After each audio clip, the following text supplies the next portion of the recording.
would be the one key sort of policy issue that you think the government really should focus on and think about as a critical issue to sort of an entry point for thinking about resolving some of the big problems you've been working on? Where would you ask them to really, focus attention? If I could knock on the door of the Chinese policymakers, I think, I'm biased because I'm an infectious disease physician, but looking at African migrants in Guangzhou, in other cities of China where you have HIV-infected individuals, the Chinese government the policymakers have clearly identified HIV as this national priority.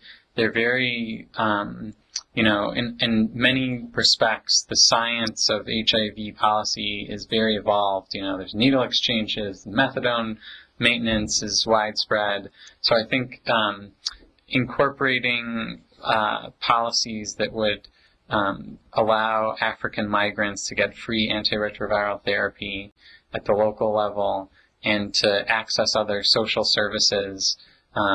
It's not, obviously HIV is a key issue that could be sort of the entry point, but then the whole, these sex workers Ugandan sex workers in Guangzhou have tremendous unmet health needs. So I think that's and from a policy perspective in Guangzhou, where I said that would be sort of number one.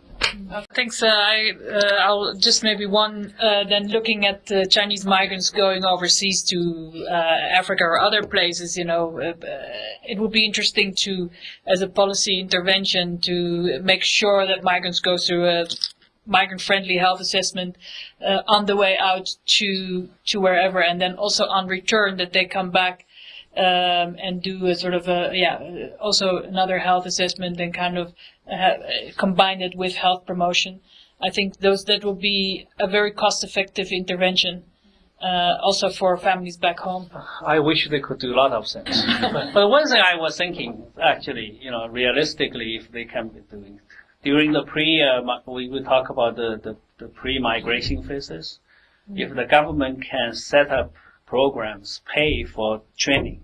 Mm-hmm. So before those migrants get into the city, they get, trained on the job skills, on all of those things. Not going to change the feeling of the migrant, the quality, also their maybe their benefit in the urban area too. So the government can do those pre-migration training, job skill, occupation training. That will be effective.